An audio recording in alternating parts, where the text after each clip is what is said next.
नमस्कार दोस्तों, मैं एक बार फिर से आपके मध्य उपस्थित हूँ। इस महीने यानी कि अक्टूबर के महीने में पड़ने वाले पुष्य नक्षत्र, और अक्टूबर के महीने में जो पुष्य नक्षत्र पड़ने वाला है वो रवि पुष्य नक्षत्र है, क्योंकि रविवार के दिन आता है। सामान्यतः पुष्य नक्षत्र को नक्षत्रों का राजा कहा जाता है, ये आप सभी जानते हैं, मैंने भी कई वीडियो में आपको बताया है। लेकिन रविवार का जो पुष्य नक्षत्र होता है ये सबसे ज़्यादा शुभ और शक्तिशाली माना जाता है। इसीलिए रवि पुष्य की महत्वता या महत्ता कुछ और ही होती है। अब आपको बता दें कि पुष्य नक्षत्र कब से कब प्रारंभ होने वाला है। अक्टूबर 7 तारीख रात को 11:57 पे पुष्य नक्षत्र प्रारंभ होगा और समाप्त होगा 8 तारीख रविवार रात को 2:45 पे, यानी कि अंग्रेजी कैलेंडर के हिसाब से 9 तारीख की तिथि लग चुकी होगी। इसी के साथ रवि पुष्य के साथ सर्वार्थ सिद्धि योग भी है। सर्वार्थ सिद्धि योग जो है वो प्रारंभ होगा रविवार 8 अक्टूबर प्रातः 6:04 पे और समाप्त होगा पुष्य नक्षत्र के साथ रात को 2:45 पे, यानी कि अंग्रेजी कैलेंडर के हिसाब से 9 तारीख की तिथि लग चुकी होगी। ये जो समय है रवि पुष्य नक्षत्र का, ये एक ऐसे समय पर आ रहा है जबकि हमारे यहाँ पितृपक्ष भी चल रहे हैं, और पितृपक्ष के ठीक बाद शारदीय नवरात्रे प्रारंभ होने वाली है। नवरात्रि की तिथि का भी एक अलग से वीडियो आप लोगों तक पहुंचा दिया जाएगा, जिसमें कि कौन सी तिथि यानी कि प्रथमा या प्रथम दिन कब है, द्वितीय तृतीया, हर एक दिन हर एक तिथि का सटीक समय आपको बताया जाएगा उस वीडियो में। इस वीडियो के बाद वो वीडियो आपके लिए अपलोड कर दिया जाएगा। अभी हम चलते हैं पुष्य नक्षत्र की तरफ। तो पुष्य नक्षत्र में आपको जो उपाय करना है वो आपको सुबह और शाम दो टाइम दो अलग अलग प्रकार के आपको उपाय करने हैं। सबसे पहला जो उपाय रहेगा वो सुबह के समय का रहेगा, क्योंकि रवि पुष्य नक्षत्र है और रविवार का दिन जो रहता है उस दिन सूर्य देव की विशेष पूजा की जाती है। और किसी के भी जीवन में धन से संबंधित, यश प्राप्ति, मान सम्मान से संबंधित कोई भी समस्या हो, ये उपाय निश्चित तौर पे आप करके देख सकते हैं।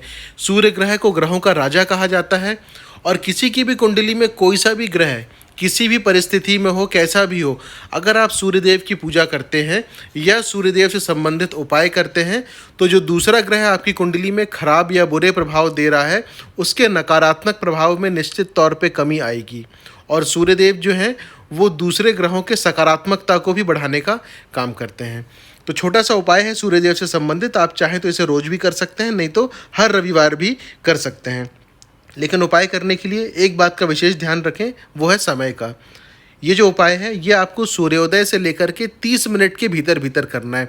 अगर आप बिल्कुल सूर्योदय के समय करेंगे तो सबसे अच्छा रहेगा, यानी कि जिस समय सूर्य बस उदय ही हो रहे हैं उस समय अगर आप ये उपाय करेंगे तो ये बहुत अच्छा रहेगा।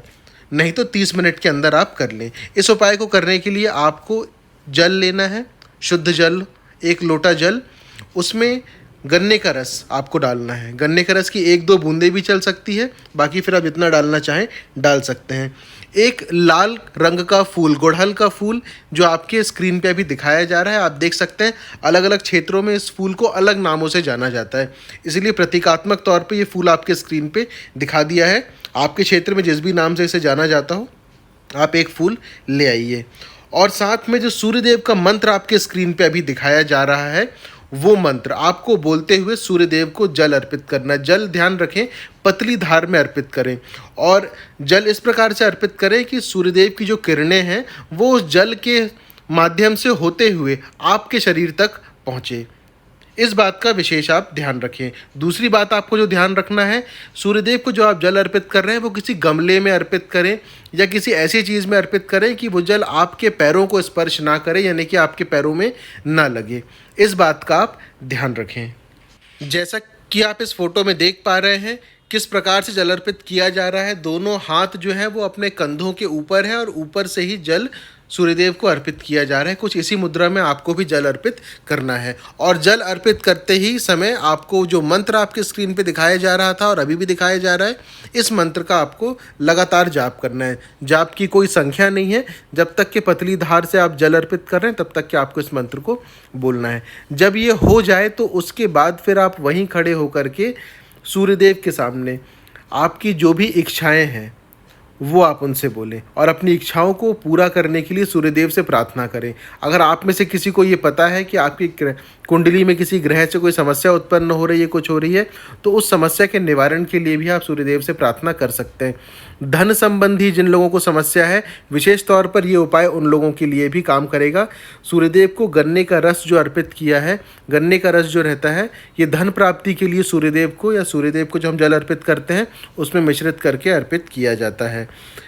कोई भी नकारात्मक सोच या नकारात्मक इच्छा बिल्कुल भी आप पूरी करने के लिए प्रार्थना ना करें। अगर आप दूसरों के लिए अच्छा सोचेंगे तो आपके साथ भी जीवन में अच्छा होगा। अगर आपके साथ कोई बुरा कर रहा है तो भी आप बस अपने आप को बचाने के लिए, या सब कुछ अच्छा रहे, सब कुछ ठीक रहे, उस चीज़ के लिए प्रार्थना करें। किसी का बुरा या किसी का नुकसान करने के लिए कभी प्रार्थना ना करें। आप अगर अच्छा सोचेंगे तो आपके साथ अच्छा होगा। जो जैसा कर रहा है उसे उसके कर्म का फल निश्चित तौर पे प्राप्त होगा। इस बात का विशेष ध्यान रखें आप, आज भी और अपने जीवन में कभी भी। ये तो हो गया सुबह का उपाय जो आपको सूर्योदय के समय करना था। इसके बाद शाम का भी एक उपाय है। शाम के उपाय बताने से पहले मैं चाहूँगा कि जो लोग चैनल पे नए हैं वो चैनल को सब्सक्राइब ज़रूर कर लें और बेल आइकन यानी घंटी का जो चिन्ह है उसे ज़रूर दबा लें, जिससे कि इस चैनल में अपलोड किए जाने वाले किसी भी वीडियो की जानकारी सबसे पहले आप तक पहुँचे। सब्सक्राइब कर लिया है तो धन्यवाद। अब हम चलते हैं शाम के उपाय की तरफ। शाम का जो उपाय है ये माँ लक्ष्मी से संबंधित उपाय है। माँ लक्ष्मी, क्योंकि रवि पुष्य नक्षत्र है, इतना शक्तिशाली समय है, सर्वार्थ सिद्धि योग भी चल रहा है, तो इसीलिए इस समय आप माँ लक्ष्मी से संबंधित उपाय भी कर सकते हैं। उपाय करने का जो समय होगा वो होगा शाम को 7:55 से 9:53 के बीच में। इस समय आपको अपने पूजा स्थान में आना है। आने के बाद आपको 2 दीपक प्रज्वलित करने हैं। एक दीपक आपको अपने पूजा स्थान में ही रखना है, जो कि उत्तर दिशा की ओर मुख करके आप रखेंगे, और एक दीपक या एक दिया जो है वो आप लेकर के अपने घर के मुख्य द्वार में आएंगे। मुख्य द्वार में वो भी सीधे हाथ की तरफ आपको रखना है, यानी कि दायां हाथ जो है। जब आप अपने घर से बाहर की तरफ मुख करके खड़े हों, जब आप अपने घर के बाहर की तरफ देख रहे हों, अपने घर के चौखट पे खड़े हो जाइए और घर से बाहर की तरफ देखिए। जिस साइड आपका दाहिना हाथ होगा यानी कि सीधा हाथ होगा, उसी तरफ आप दिए को रख दीजिए। दिए का मुख भी बाहर की तरफ ही होगा। जैसे हमारे घर में जब कोई आता है तो हम उनका स्वागत करते हैं, उसके लिए हम रोशनी करते हैं, घर में लाइट जलाते हैं, उसी प्रकार से ये दिया भी आपने जलाया हुआ है माँ लक्ष्मी के स्वागत के लिए। तो ये 2 दिए आपको जलाने हैं। उसके बाद आप अपने पूजा स्थान में वापस जाइए। पूजा स्थान में जाने के बाद आसन लेकर के बैठिए। आसन लेकर के बैठने के बाद आपको 5 कमल गट्टों की ज़रूरत पड़ेगी। तो 5 कमल गट्टों के बीजे आप पहले से खरीद के रख लीजिएगा और इसे अपने पूजा स्थान में आप रख दीजिए दीपक जलाने के बाद। और फिर सबसे पहले जो भगवान विष्णु का मंत्र आपके स्क्रीन पे अभी दिखाया जा रहा है उसका आप 11 बार जाप करें। जब 11 बार जाप हो जाए तो उसके बाद फिर माँ लक्ष्मी का मंत्र जो अब आपके स्क्रीन पे दिखाया जा रहा है उसका 1 माला यानी कि 108 बार जाप करें। सभी आप जानते हैं, जो लोग पुराने जुड़े हुए हैं इस चैनल में, कि माँ लक्ष्मी से पहले हम भगवान विष्णु की पूजा क्यों करते हैं। तो जब जाप हो जाए तो जाप होने के बाद आप माँ लक्ष्मी को शक्कर या मिश्री के दानों का भोग लगा सकते हैं। आप चाहे तो खीर का भोग लगा सकते हैं, आप चाहे तो मिठाई का भोग लगा सकते हैं। जैसी आपकी इच्छा, जैसी आपकी शक्ति, आप वैसा लगा सकते हैं। लेकिन ध्यान रखें, जो भी प्रसाद हो केवल आपके परिवार के लोगों के साथ ही मिलकर के खाएं। वो भी तब जब दीपक जो आपने जलाया हुआ है पूजा स्थान में, जब वो बुझ जाए उसके बाद ही प्रसाद वहाँ से उठाइएगा। तो माता को भोग लगाने के बाद अब आप अपने हाथ में कुछ अक्षत के दाने ले लीजिए। अक्षत मतलब ऐसे चावल के दाने जो टूटे हुए ना हो, 2-4 दाने ले लीजिए आप। और आपसे पूजा में जो भी गलती हो गई हो या जो कमी रह गई हो उसे इस अक्षत के दानों से पूरा करने के लिए माँ से आप प्रार्थना करें और क्षमा याचना करें। और फिर उन अक्षत के दानों को माता के सामने या लक्ष्मी जी के सामने वहीं कटोरी में छोड़ दीजिए। पूजा होने के बाद या फिर जब अगले दिन आप ये सब चीज़ों को उठा रहे होंगे तो उसे फिर आप किसी फूल के गमले में डाल दीजिएगा, उस चावल के दानों को।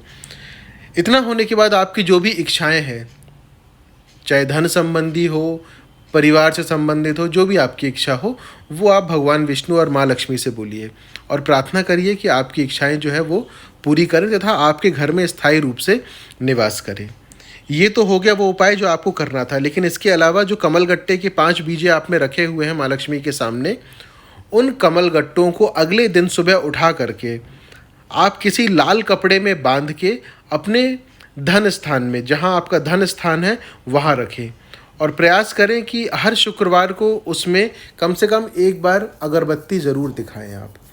ये छोटा सा उपाय था जो कि रवि पुष्य नक्षत्र में लक्ष्मी जी से संबंधित आप कर सकते हैं। उपाय बहुत छोटा सा है लेकिन है बहुत प्रभावशाली। आप इसे करके देखिए। कोई प्रश्न हो तो नीचे आप व्हाट्सएप के माध्यम से पूछ सकते हैं। इस उपाय को अधिक से अधिक लोगों के साथ शेयर करें ताकि हर कोई लाभान्वित हो। छोटा सा उपाय है, हर कोई कर सकता है। अगर आपके कारण किसी के जीवन में कुछ सकारात्मक परिवर्तन आ रहा है तो निश्चित तौर पे आपको उसका पुण्य का लाभ अवश्य मिलेगा।